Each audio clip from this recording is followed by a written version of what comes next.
The dollar is slipping, the debts are rising, tariffs are hitting like a hammer, business leaders are paralyzed, layoffs are coming, defaults are next. Aftershow Carnage exposes how the storm everyone pretended was over is just getting started.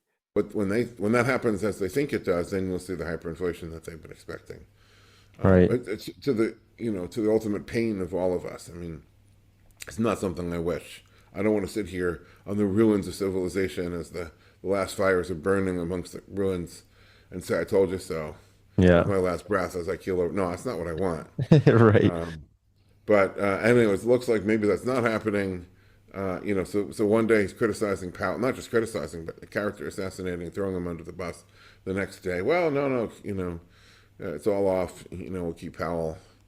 And the markets are like, yay, boo, yay. They don't know what to do. Yeah, it's so uncertain. Uncertainty. Here's how I challenge people to think about this. Everyone sort of who leans libertarian-ish or free market-ish sort of knows the adage that uncertainty, dampens business investment. Right. But I encourage everybody, put yourselves in the shoes of business managers. Business managers are just people. And imagine if you didn't know tomorrow whether there'd be 125% tax. Let's say you produce something in the U.S. and there's some foreign content, but not that much. I mean, everything has some foreign content in it. Yeah. There's nothing else. The machines you use are made somewhere else, probably. Right. And tomorrow there might be 125% tax that's going to hit your competitors harder than you, or there might not be.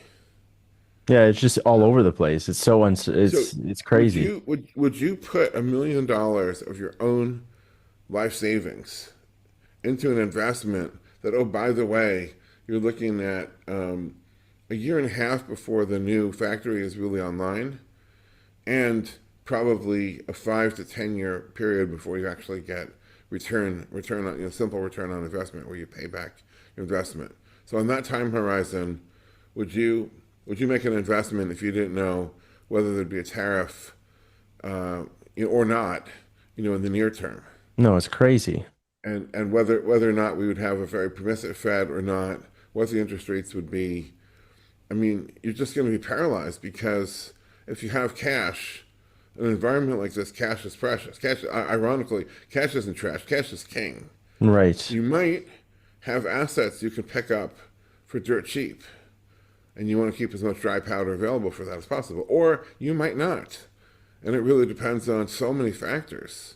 So you're Hmm. paralyzed. And which means investment isn't being made. Instead, it's easy to lay people off, preserve cash, hunker down, just okay, there's a storm coming, batten down the hatches, we got to weather the storm. And, the name of the game is to preserve as much dry powder as possible so that when finally the rain stops, the wind stops howling, you can see the sun in the sky again, not only can you emerge alive, but if you have dry powder, there's going to be good assets available, on sale. And you Absolutely. want to be there with that opportunity. Yeah. Right now, the winds are howling. The sky's getting darker, and we don't know. Right. So Q1 GDP numbers. That's what am I looking for? I want to see what Q2 looks like, or even some of the GDP now in the real time trackers. A lot of activity was pulled in. Right. Whenever the government does something, everybody who's going to be affected likes to pull their transactions in to get them done before the deadline. Imagine if you're in the business of manufacturing stuff in China and importing it, you'd be racing your factory 24/7 to pull everything in before Liberation Day, which Yeah. happened to be the boundary of Q2.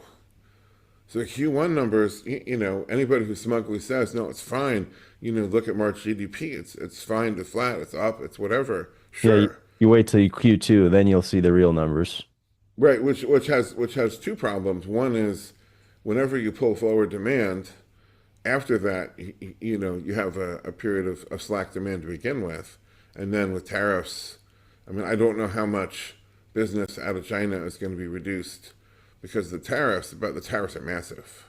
Yeah, he said they were even he was talking about 200 to some percent if they don't comply with his with his What is it? 84% What is one. it? 120 something right now. Yeah, I thought it Um, was 84%, but if it's 120, and then he even said it'll go up to 230 or 234%. yeah. So, anyways, change happens at the margin.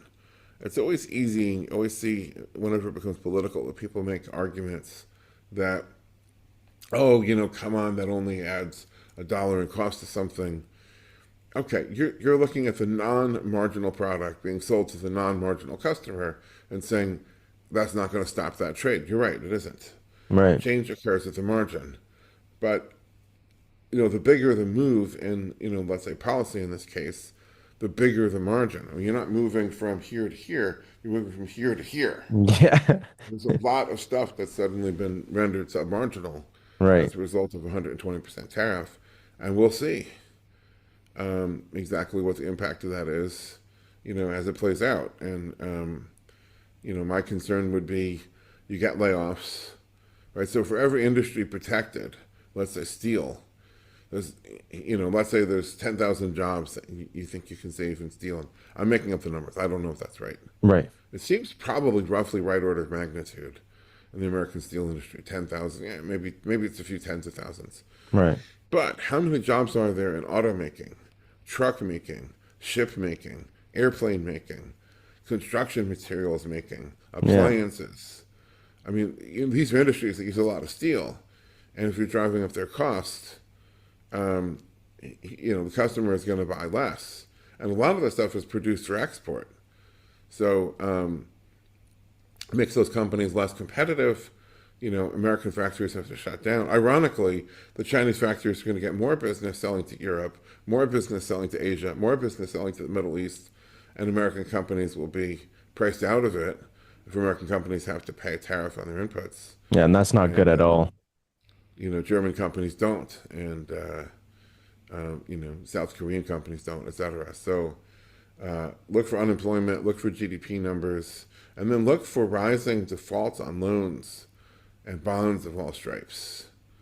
Right? When your business is rendered submarginal, not only do you lay people off, but you may default on your payments. Right. Very, very dangerous in a system levered up as much as ours is. Yeah. There's an old expression: "It's all fun and games until somebody misses a payment."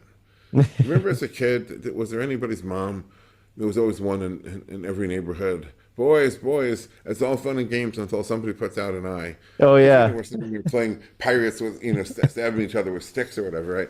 It's all fun and games until somebody puts out an eye. Well, it's all fun and games until somebody misses a payment. Yeah. And then you'll And see the real effect, cause and effect. look for missing payments. Yeah. Keith, before you go, I really want people to connect with you. Where can people connect with you? I'm going to put you guys' links in the description for Monetary Metals, but where can people connect with you? Monetary-metals.com is where they can find out about how to earn interest on their metal. And then at Real Keith Weiner, that's KEI and WEI. There's imposters that run around with misspellings of my name on Twitter. Yeah, no imposters. I'll put the correct X account in the description below. Keith, I want to thank you so much for coming down to speaking to the whole silver and gold community. And as the markets develop, which I know there's going to be some craziness in the markets coming up here soon in 2025, would absolutely love to have you back. There will be more all-time highs in gold, Yeah. i.e., all-time lows on the dollar as it keeps falling below 9 milligrams, and then eventually 8 and 7, and so on. Yeah, no, it's gonna be a crazy year. They called it a soft landing. They called it recovery. What they built was a minefield, and now it's going off. Businesses are hoarding cash because the future is a coin flip. Factories are stalling. Investment is dying. Default chains are waiting just outside the headlines. Tariffs didn't cause the collapse. They ripped the cover off a system that was already bankrupt. Inflation is gutting savings. Debt is choking the banks.